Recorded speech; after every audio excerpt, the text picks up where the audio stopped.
السلام علیکم ورحمۃ اللہ وبرکاتہ۔ الحمد للہ وحدہ والصلاة والسلام علی من لا نبی بعدہ، اما بعد فاعوذ باللہ السمیع العلیم من الشیطان الرجیم۔ بسم اللہ الرحمن الرحیم۔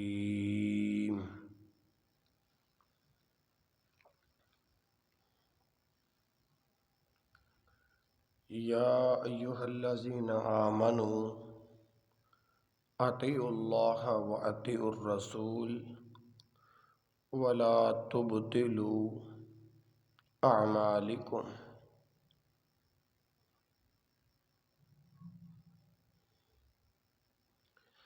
کیف حالی یا الہی لیس لی خیر العمل سوء اعمال کثیر زاد طاعتی قلیل۔ یا اللہ، میرا حال کیا ہوگا؟ میرے پاس ایک بھی نیک عمل نہیں، جبکہ برے اعمال بہت زیادہ ہیں، اور آپ صلی اللہ علیہ وسلم کی اطاعت کی پونجی بہت ہی قلیل ہے۔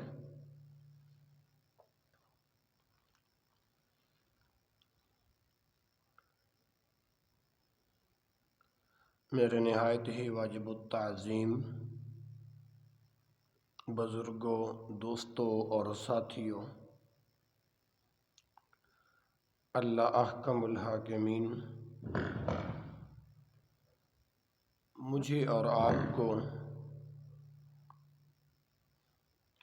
قبر کی تیاری کرنے کی توفیق عطا فرمائے۔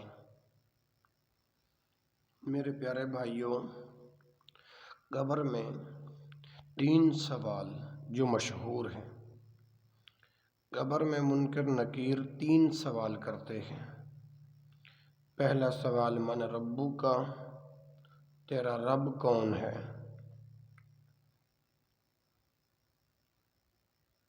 دوسرا سوال من نبیک، تیرا نبی کون ہے؟ تیسرا سوال ما دینک، تیرا دین کیا ہے؟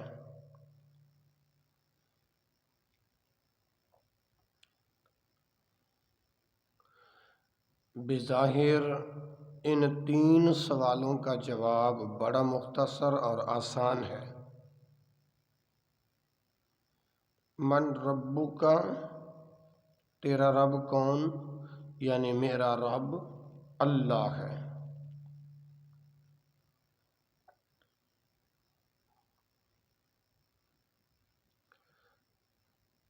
میرے نبی حضرت محمد صلی اللہ علیہ وسلم ہیں۔ من نبیک، نبی محمد صلی اللہ علیہ وسلم۔ ما دینک، دینی الاسلام، کہ میرا دین اسلام ہے۔ لیکن میرے محترم بھائیوں، حقیقت یہ ہے کہ یہ 3 سوال اس قدر جامع ہیں کہ انسان کی ساری زندگی کا خلاصہ ان ہی 3 سوالوں کے جواب میں سمٹ آتا ہے۔ قبر میں ان سوالوں کا جواب صرف وہی شخص دے سکے گا جس کی ساری زندگی ان سوالوں کے جواب کے مطابق عمل کرتے گزری ہوگی۔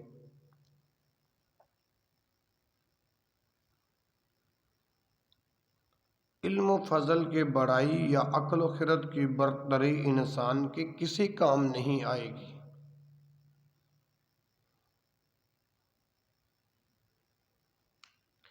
میرے محترم بھائیوں، 1930 تا 1940 کے عشرے کی بات ہے۔ محترم فضیلت الشیخ حافظ محمد ادریس کیلانی رحمہ اللہ جامعہ محمدیہ گجرانوالہ میں زیر تعلیم تھے، وہ ایک واقعہ سنایا کرتے تھے کہ گاؤں سے شہر گجرانوالے آتے ہوئے ہمارا گزر گوندلاں والا اڈا سے ہوتا، جہاں ہم ایک آدمی کو ہمیشہ گھاس بیچتے دیکھتے۔ جب کبھی ہمارا گزر ادھر سے ہوتا تو وہ آدمی مسلسل یہی آواز لگا رہا ہوتا، 2 پیسے گٹھا، 2 پیسے گٹھا۔ اللہ اکبر۔ اس آدمی کی ساری زندگی اسی طرح گھاس فروخت کرتے گزر گئی، نہ نماز، نہ روزہ، نہ قرآن، نہ اللہ اللہ، نہ اللہ کا رسول۔ جب اس کی موت کا وقت آیا تو اس کے اعضاء نے قریب بیٹھ کر لا الہ الا اللہ پڑھنا شروع کیا تاکہ اس کی زبان پر بھی یہ کلمہ آ جائے، لیکن افسوس موت کے وقت بھی اس کی زبان سے وہی کلمات نکلتے رہے جو ساری زندگی وہ کہتا رہا، 2 پیسے گٹھا، 2 پیسے گٹھا، اور انہی الفاظ کے ساتھ ہی اس کی جان نکل گئی۔ میرے پیارے بھائیوں، حقیقت یہ ہے کہ موت کا وقت انسان کے ساری زندگی کا حاصل لمحہ ہوتا ہے۔ اللہ اکبر۔ مرتے وقت لا الہ الا اللہ صرف اسی خوش نصیب کی زبان سے نکلتا ہے جس نے عمر بھر خلوص دل سے لا الہ الا اللہ کے تقاضوں کو پورا کیا۔ یہی معاملہ قبر میں سوالوں کے جواب کا ہے۔ قبر میں بھی مذکورہ سوالوں کے صحیح جواب وہی دے پائے گا جس نے اپنی ساری زندگی ان سوالوں کے جواب کے مطابق بسر کی ہوگی۔ من ربک کے جواب میں اشہد اللہ الہ الا اللہ اس بندے کی زبان سے نکلے گا جس نے ساری زندگی واقعی اللہ ہی کو اپنا الہ اور معبود سمجھا، صرف ایک اللہ سے ہی اپنی لو لگائے رکھی، ایک اللہ کو ہی اپنا داتا اور حاجت روا سمجھا، ایک اللہ کو ہی اپنا غوث اور مشکل کشا سمجھا، ہاں جی، ایک اللہ کو ہی اپنی قسمت، اپنی زندگی اور اپنی موت کا مالک سمجھا، اسی کے نام کی نظر و نیاز دی، اسی کے نام چڑھاوے اور منتیں مانی، اسی کے نام کی نماز پڑھی اور روزہ رکھا، اسی کے نام کا صدقہ و خیرات دیا، صرف اسی کا خوف دل میں رکھا۔ لیکن جس نے اللہ تعالیٰ کے ساتھ دوسروں کو بھی اپنی قسمت، زندگی اور موت کے معاملات میں شریک سمجھا، اللہ کے ساتھ دوسروں کو بھی اپنا داتا اور حاجت روا مانا، دوسروں کو بھی اپنا غوث اور مشکل کشا جانا، اللہ کے ساتھ دوسروں کے نام کی نظریں نیازیں بھی دیں، دوسروں کے نام کے چڑھاوے اور منتیں بھی مانی، دوسروں کے نام کے صدقہ اور خیرات بھی دیے، اس کی زبان سے لا الہ الا اللہ کیسے نکلے گا؟ میرے محترم بھائیوں، ایسا ہی معاملہ دوسرے سوال کا ہوگا، من نبیوں کا۔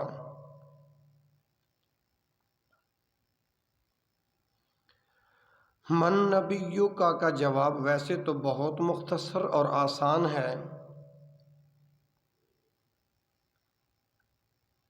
یعنی اشہد ان محمدً عبدہ ورسولہ، لیکن اس مختصر اور آسان جواب کا تعلق بھی انسان کی ساری عملی زندگی کے ساتھ ہے۔ جس شخص نے نماز، روزہ، صدقہ اور خیرات سے لے کر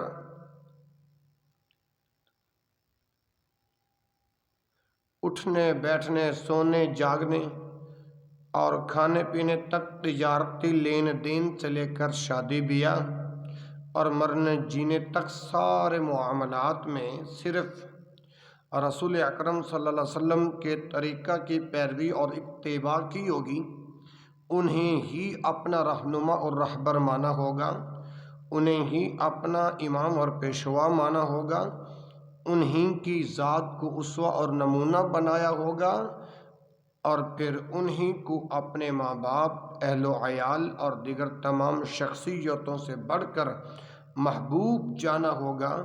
اسی کی زبان سے اس سوال کا جواب صحیح نکلے گا۔ جس نے قدم قدم پر آپ صلی اللہ علیہ وسلم کے احادیث کے مقابلے میں اپنے ائمہ کے اقوال کو ترجیح دی، آپ صلی اللہ علیہ وسلم کے ارشادات کے مقابلے میں اپنے پیر و مرشد کے ارشادات کو ترجیح دی، آپ صلی اللہ علیہ وسلم کی سنت کے مقابلے میں اپنے علماء کی رائج کردہ بدعات کو ترجیح دی، آپ صلی اللہ علیہ وسلم کے تعلیمات کے مقابلہ میں اپنے بزرگوں کی تعلیمات کو ترجیح دی، آپ صلی اللہ علیہ وسلم کے فرمودات کے مقابلہ میں اپنے حضرت جی کے خوابوں اور مکاشفوں کو ترجیح دی۔ اس کی زبان سے اس سوال کا صحیح جواب کیسے نکلے گا؟ تیسرا سوال میرے بھائیوں دین کے بارے میں، ما دینوں کا، تیرا دین کون سا ہے؟ میرے پیارے بھائیوں، یاد رہے کہ عربی زبان میں دین کا لفظ بڑا وسیع مفہوم رکھتا ہے۔ انسان جس طریقہ پر زندگی بسر کرتا ہے وہی اس کا دین کہلاتا ہے۔ لہٰذا جس نے اپنی ساری زندگی اسلامی طرز معاشرت کے مطابق بسر کی ہوگی، اسلامی آداب زندگی کو اپنایا ہوگا، اسلامی تہذیب و تمدن کو حرز جان بنایا ہوگا، اسلامی قوانین اور احکام کی پابندی کی ہوگی، اسلامی شعائر کا احترام کیا ہوگا، اسی کی زبان سے صحیح جواب نکلے۔ لیکن جس نے یہودیوں، عیسائیوں اور ہندوؤں کا طرز معاشرت اختیار کیا ہوگا، ان کے عادات و اطوار اپنائے ہوں گے، ان کے رنگ ڈھنگ اور چال ڈھال اختیار کی ہوگی، ان کے تہذیب و تمدن کی پسند کیا ہوگا، ان کے شعائر سے محبت کی ہوگی، ان کے تہوار منائے ہوں گے، ان کی سیاسی، مذہبی، ملی، سماجی اور ادبی شخصیات کو پسند کیا ہوگا، ان کے قوانین کی پیروی کی ہوگی، اس کی زبان سے میرا دین اسلام ہے کیوں کر نکلے گا؟ میرے محترم بھائیوں، امتحان خواہ چھوٹا ہو یا بڑا، اس کا نفسیاتی اثر ہی اتنا شدید ہوتا ہے کہ بیشتر لوگ امتحان سے پہلے ہی نروس ہو جاتے ہیں۔ جو لڑکے کمرہ امتحان میں تیاری کے بغیر آتے ہیں ان کی تو بات ہی چھوڑیے، اور جو لڑکے سال بھر محنت کرتے رہتے ہیں بعض اوقات وہ بھی اس قدر نروس ہو جاتے ہیں کہ اچھے بھلے یاد کیے ہوئے سوال بھی بھول جاتے ہیں۔ حالانکہ دنیا کے امتحان میں سوائے ناکامی کے خوف کے کوئی دوسرا عنصر شامل نہیں ہوتا۔ لمحہ بھر کے لیے تصور کیجئے کہ قبر کی تاریکی اور تنہائی، غیر انسانی مخلوق ہاتھوں میں لوہے کے گرز، زندگی میں پہلی بار آمنا سامنا، ناکامی کی صورت میں سزا کا خوف، نہ کوئی چھڑانے والا، نہ راہ فرار۔ لوگوں کی اکثریت کا تو یہ عالم ہے کہ اگر رات کے وقت کوئی شخص اچانک دروازے پر آ کر دستک دے دے تو خوف سے خون خشک ہونے لگتا ہے۔ پولیس کے ادنیٰ سے سپاہی کو اپنی طرف آتے دیکھ کر پسینے چھوٹ جاتے ہیں۔ بند کمرے میں بیٹھے بیٹھے بجلی چلی جائے تو تاریکی میں چند منٹ بیٹھنے سے انسان خوف محسوس کرنے لگتا ہے۔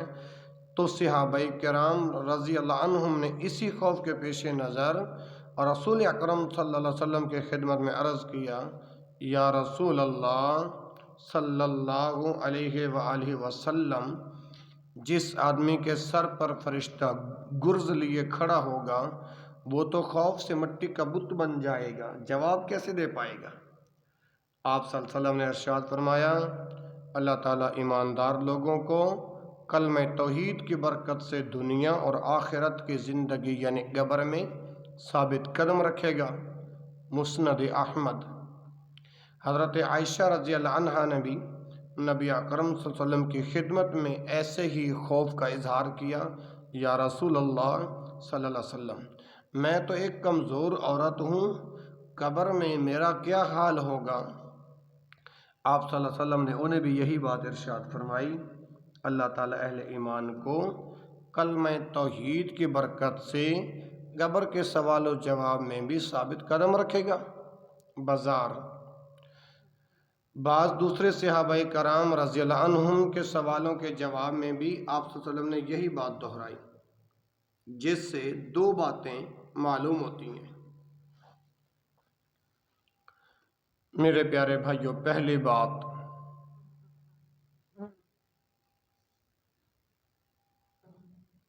قبر کے امتحان میں کامیابی کے لیے سب سے پہلی اور بنیادی شرط جو ہے وہ عقیدہ توحید ہے۔ لہذا ہر مسلمان کو اپنا عقیدہ شرک اکبر یا شرک اصغر سے پاک و صاف کرنا چاہیے، اور پھر اسی پر اپنی زندگی کے سارے اعمال کی بنیاد رکھنی چاہیے۔ نمبر 2، آپ صلی اللہ علیہ وسلم کے ارشاد مبارک سے دوسری بات یہ معلوم ہوتی ہے کہ عقیدہ توحید پر عمل پیرا ہونے کے باوجود قبر کے امتحان میں ثبات صرف اللہ کے فضل و کرم سے ہی حاصل ہوگا۔ لہذا اپنے عقائد اور اعمال کی اصلاح کے بعد اللہ تعالیٰ کے حضور دست بستہ اس کے رحم کی بھیک طلب کرنی چاہیے۔ ربنا ظلمنا انفسنا وَإِن لَّمْ تَغْفِرْ لَنَا وَتَرْحَمْنَا لَنَكُونَنَّ مِنَ الْخَاسِرِينَ، یعنی اے ہمارے رب، ربنا ظلمنا انفسنا، ہم نے اپنے آپ پر ظلم کیا، وَإِن لَّمْ تَغْفِرْ لَنَا، اگر تو نے ہمیں معاف نہ فرمایا، وَتَرْحَمْنَا، اور ہم پر رحم نہ کیا، لَنَكُونَنَّ مِنَ الْخَاسِرِينَ، تو ہم یقیناً خسارہ پانے والوں سے ہو جائیں گے۔ سورۃ الاعراف آیت نمبر 33۔ میں آپ سے امید کرتا ہوں میرے دوستوں اور بھائیوں، ان دونوں باتوں پر عمل کرنے سے امید ہے اللہ سبحانہ و تعالی اپنے ضعیف و ناتواں اور گناہگار بندوں پر ضرور رحم فرمائیں گے۔ چوتھا سوال، قبر میں مذکورہ 3 سوالوں کے بعد ایک اور سوال بھی پوچھا جائے گا۔ کامیاب ہونے والے خوش نصیبوں سے بھی اور ناکام ہونے والے بد نصیبوں سے بھی۔ کامیاب ہونے والوں سے فرشتے سوال کریں گے، ما یدریک، یعنی ہمارے سوالوں کا جواب تمہیں کیسے معلوم ہوا؟ ایمان والا بندہ کہے گا، قرأت کتاب اللہ آمنت بہ وصدقتہ، یعنی میں نے اللہ کی کتاب پڑھی، اس پر ایمان لایا اور اس کی تصدیق کی۔ احمد اور ابو داؤد۔ ناکام ہونے والے بد نصیبوں سے فرشتے پوچھیں گے، لا دریت ولا تلیت، یعنی تو نے جانا نہ پڑھا، یعنی قرآن، بخاری اور ابو داؤد۔ پھر اس نے دونوں کانوں کے درمیان لوہے کے ہتھوڑے سے مارا جاتا ہے اور وہ بری طرح چیخنے چلانے لگتا ہے، جس کی آواز جن و انس کے علاوہ ساری مخلوق سنتی ہے۔ بخاری اور ابو داؤد۔ مومن اور کافر سے کیے گئے اس چوتھے سوال سے 4 باتیں معلوم ہوتی ہیں۔ نمبر 1، قرآن مجید ہی وہ کتاب ہے جو ہمیں منکر نکیر کے تینوں سوالوں کا ٹھیک ٹھیک جواب مہیا کرنے کے لیے کافی ہے۔ نمبر 2، قبر کے امتحان میں صرف وہی لوگ کامیاب ہوں گے جو قرآن مجید پر ایمان لائے، اسے پڑھا، سمجھا اور اس پر عمل کیا۔ نمبر 3، مرنے کے بعد کافر اور مشرک پر سب سے پہلے جو فرد جرم عائد کی جائے گی وہ یہ ہوگی کہ تم نے قرآن مجید پڑھنے اور جاننے کی کوشش کیوں نہیں کی۔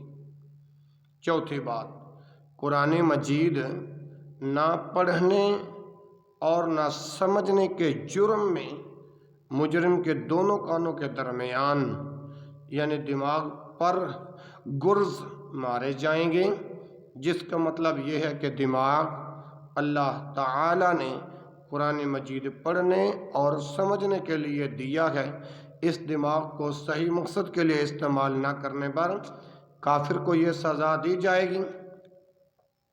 تو محترم بھائیوں، چاروں نکات سے یہ اندازہ لگانا مشکل نہیں کہ ہر مسلمان کے لیے قرآن مجید پڑھنا، سمجھنا اور اس پر عمل کرنا کس قدر اہم اور ضروری ہے۔ قرآن مجید کے فیوز و برکات اور اجر و ثواب اپنی جگہ مسلم ہیں، لیکن نزول قرآن کا اصل مقصد انسانوں کی ہدایت ہے تاکہ وہ گمراہی سے بچیں اور آخرت کے عذاب سے محفوظ رہیں۔ ارشاد باری تعالی ہے، فَمَنِ اتَّبَعَ هُدَايَ فَلَا يَضِلُّ وَلَا يَشْقَىٰ، جو شخص میری ہدایت کی پیروی کرے گا وہ نہ تو دنیا میں گمراہ ہوگا اور نہ آخرت میں مصیبت یعنی عذاب میں مبتلا ہوگا۔ یہ سورۃ طٰہٰ ہے اور آیت نمبر 123 ہے۔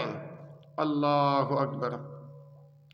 دوسری جگہ اللہ ذوالجلال والاکرام نے ارشاد فرمایا، سورہ البقرہ آیت نمبر 38، فَمَن تَبِعَ ہُدَايَ فَلَا خَوْفٌ عَلَيْهِمْ وَلَا هُمْ يَحْزَنُونَ، جو شخص میرے ہدایت کی پیروی کرے گا اس کے لیے نہ خوف ہوگا نہ وہ غم کھائیں گے۔ دوسرے الفاظ میں میرے بھائیوں، ہم یہ کہہ سکتے ہیں کہ جو لوگ قرآن مجید نہیں پڑھیں گے اور اس پر عمل نہیں کریں گے وہ یقیناً گمراہ ہوں گے، نیز آخرت کے عذاب میں بھی مبتلا ہوں گے، اور اس عذاب کی ابتدا جو ہے وہ قبر سے ہی ہو جائے گی۔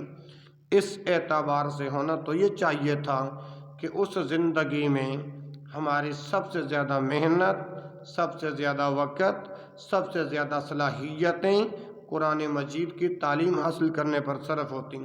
قرآن مجید کی تلاوت ہمارے روزمرہ معمول کا مستقل حصہ ہوتی۔ قرآن مجید کی سماعت ہمارے دل و دماغ کے سکون کا باعث بنتی۔ صبح و شام ہمارے گھروں سے خوش الحان قرہ کی آوازیں بلند ہوتی۔ ہمارے بچے بلوغت سے قبل قرآن مجید سے اس قدر مانوس ہوتے ہیں کہ عمر بھر اس کی تلاوت، تفہیم اور تدبر کو حرز جان بناتے، لیکن افسوس کہ سب سے زیادہ بے توجہی اور بے اعتنائی اسی قرآن مجید سے برتی جا رہی ہے، جو دنیا برزخ اور آخرت میں ہماری کامیابی کا ضامن ہے۔ میرے محترم بھائیوں، یہ حقیقت کس قدر المناک ہے کہ ہمیں روزانہ اخبار پڑھنے کے لیے گھنٹہ 2 گھنٹے میسر آ جاتے ہیں، لیکن قرآن مجید کی تعلیم، تفہیم یا تدبر کے لیے 15-20 منٹ بھی میسر نہیں آتے۔ وطن عزیز میں 90% گھرانے اپنے اہل و عیال کے ساتھ ٹی وی کے سامنے بیٹھ کر عمر عزیز کے کئی قیمتی گھنٹے برباد کر دیتے ہیں، لیکن اپنے اہل و عیال کے ساتھ بیٹھ کر قرآن مجید پڑھنے پڑھانے کے لیے انہیں چند لمحے بھی میسر نہیں آتے۔ والدین کے ہاں بچہ 4-5 سال کا ہو جائے تو اس کی دنیاوی تعلیم و تربیت کے لیے ماں باپ کو فکر ہونے لگتی ہے کہ اسے کون سے سکول میں داخل کرنا ہے، کیا پڑھانا ہے، کیا بنانا ہے، لیکن عمر بھر قرآن مجید کی تعلیم کی فکر لاحق نہیں ہوتی۔ دنیاوی علوم کے حصول پر والدین پانی کی طرح دولت بہاتے ہیں، لیکن قرآنی تعلیم پر اس کا عشر اشیر خرچ کرنا بھی والدین پر گراں گزرتا ہے۔ اور میرے بھائیوں، یہی وجہ ہے 24-25 برس کی عمر میں ہمارے طلباء کے ہاتھوں میں تلاش روزگار کے لیے 3-3 4-4 ڈگریاں ہوتی ہیں، لیکن 50 60 برس کی طویل عمر گزرنے کے باوجود قرآن مجید ایک مرتبہ بھی ختم کرنے کی توفیق نہیں ملتی۔ اور میرے محترم بھائیوں، قرآن مجید کی تعلیمات کے حوالہ سے اسلامی جمہوریہ پاکستان میں ہمارا مجموعی ماحول بھی بہت ہی پریشان کن اور تکلیف دہ۔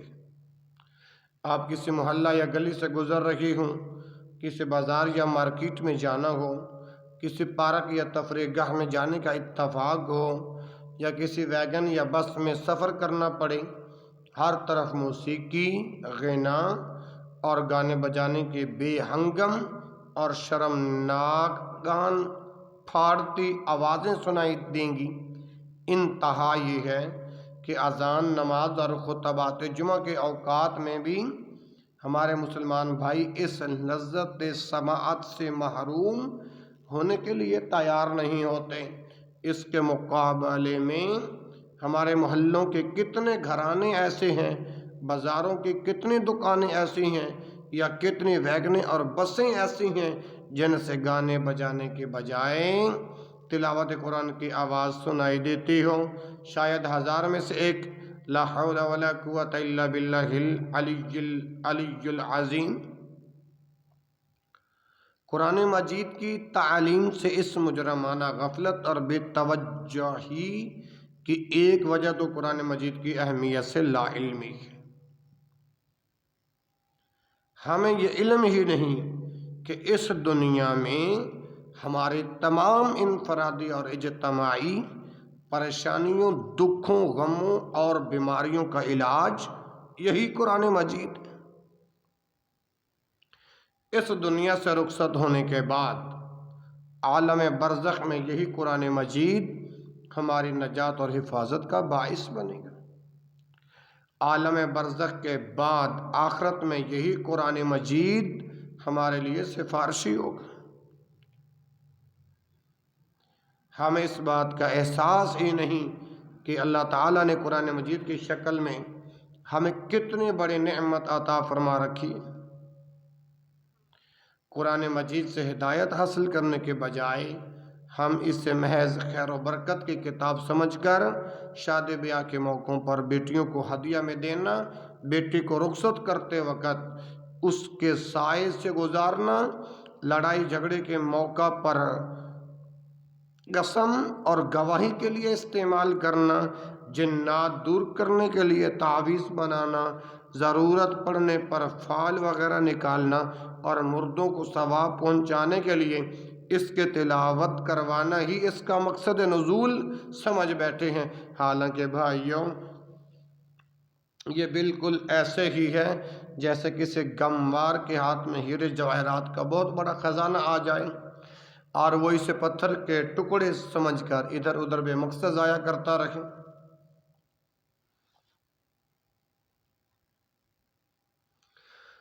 میرے بھائیوں، قرآن مجید سے دوری اور بے اعتنائی کی ایک اور وجہ یہ غلط فہمی ہے کہ قرآن مجید بہت مشکل کتاب ہے، اسے پڑھنا سمجھنا صرف اہل علم کا کام ہے۔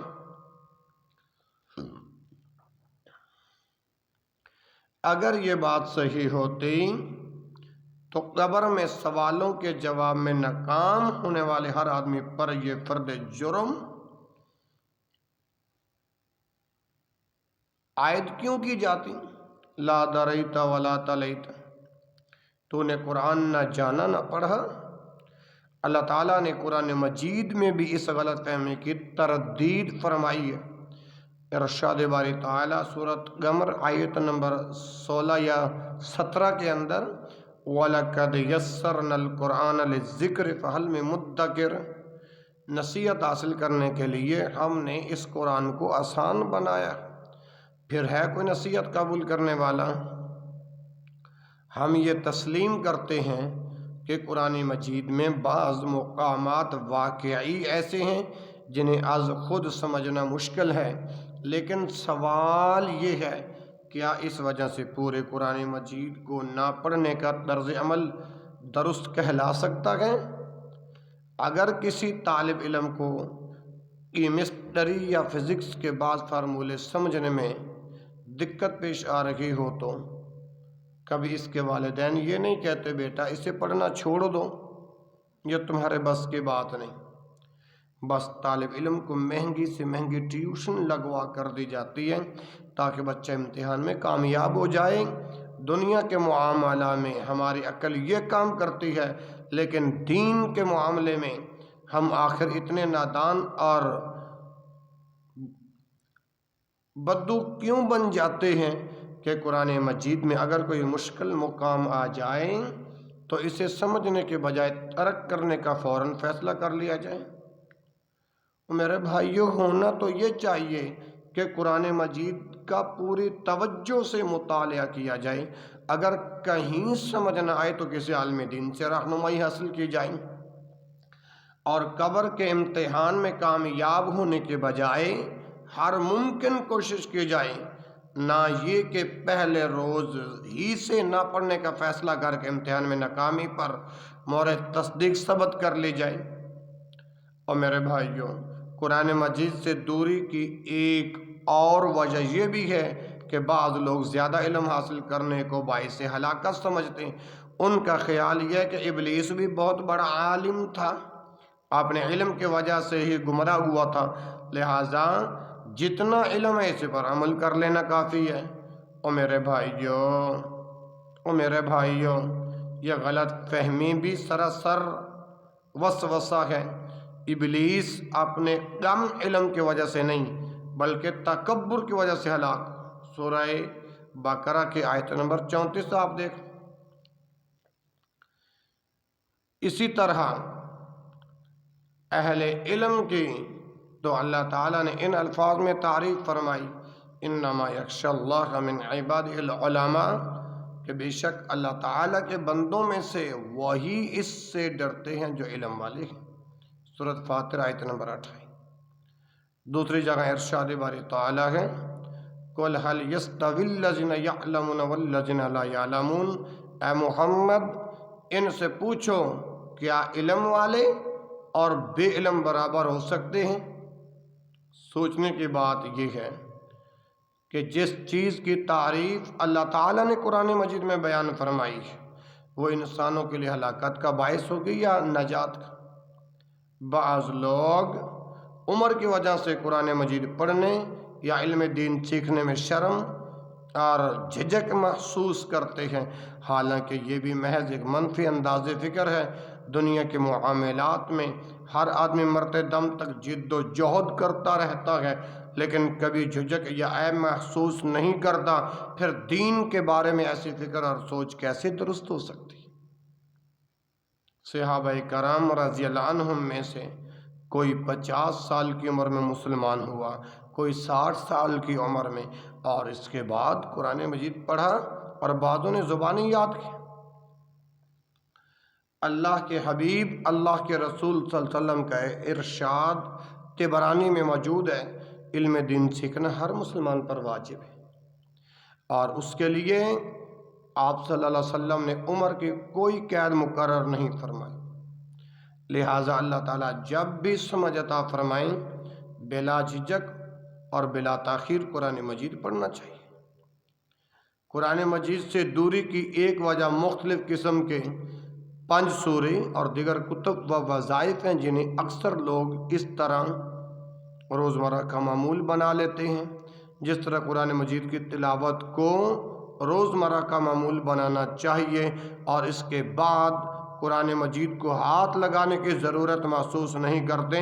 قرآن مجید کی بعض صورتوں یا آیات کی فضیلت بالکل بجا ہے، لیکن اس کا یہ مطلب ہرگز نہیں کہ انہی صورتوں کو کافی سمجھ کر باقی قرآن مجید کو ترک ہی کر دیا جائے، بلکہ اس کا مطلب تو یہ ہے کہ قرآن مجید کے روزمرہ تلاوت اور تفہیم کے بعد جو شخص مزید اجر و ثواب کا خواہش مند ہو اسے ان صورتوں کی تلاوت کرنی چاہیے۔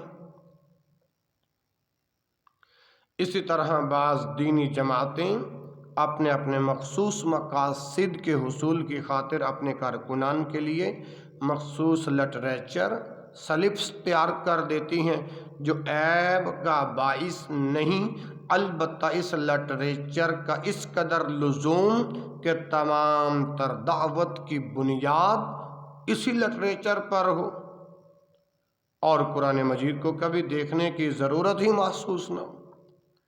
یہ یقیناً عیب ہے کہ قرآن مجید کی بعض منتخب آیات پڑھ لینا مطلوب نہیں، بلکہ اصل مطلوب یہ ہے کہ شروع سے لے کر آخر تک سارا قرآن مجید پڑھا جائے اور اس کے تمام احکامات کو سمجھا جائے اور ان پر عمل کیا جائے۔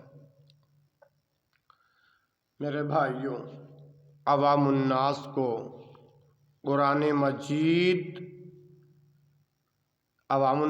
قرآن مجید سے دور رکھنے میں سب سے نمایاں کردار اہل تصوف کے عقائد نے ادا کیا ہے۔ کیا؟ اہل تصوف کے عقائد نے ادا کیا، جن کے نزدیک قرآن مجید کا ایک ظاہر ہے اور ایک باطن ہے۔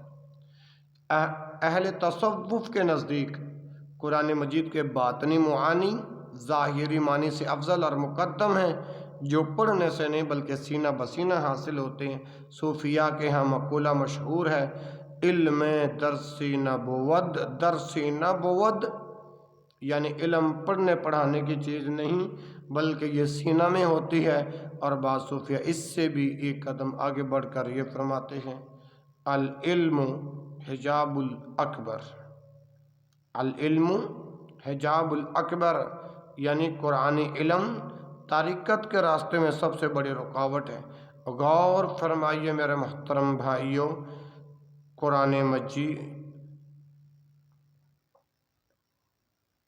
جس مذہب کی بنیاد ہی قرآن مجید سے دور رہنے پر ہو، میرے محترم بھائیوں، جس مذہب کی بنیاد ہی قرآن مجید سے دور رہنے پر ہو، اس مذہب میں قرآن مجید کو ہاتھ لگانے کی زحمت کون کرے گا؟ قرآن مجید سے ہماری یہ مجرمانہ غفلت اور بے اعتنائی ہمیں عنقریب بہت بڑے خسارے اور ندامت سے دوچار کر دے گی۔ اس سے بچنے کا راستہ صرف یہی ہے کہ ہم میں سے ہر فرد اپنی اولین فرصت میں قرآن مجید پڑھنا شروع کر دیں، اپنے گزشتہ زندگی میں قرآن مجید سے غفلت اور بے اعتنائی کی تلافی کی ہر ممکن کوشش کریں۔ قرآن مجید ہمیں نہ صرف اس دنیا میں رشد و ہدایت اور خیر و برکات سے مالا مال کر دے گا بلکہ قبر میں بھی استقامت اور آخرت میں نجات کا باعث بنے گا انشاءاللہ۔ انہ جواد کریم ملک بر رؤوف رحیم، سبحانک اللہم و بحمدک، اشہد ان لا الہ الا انت، استغفرک و اتوب الیک، وآخر دعوانا الحمد للہ رب العالمین۔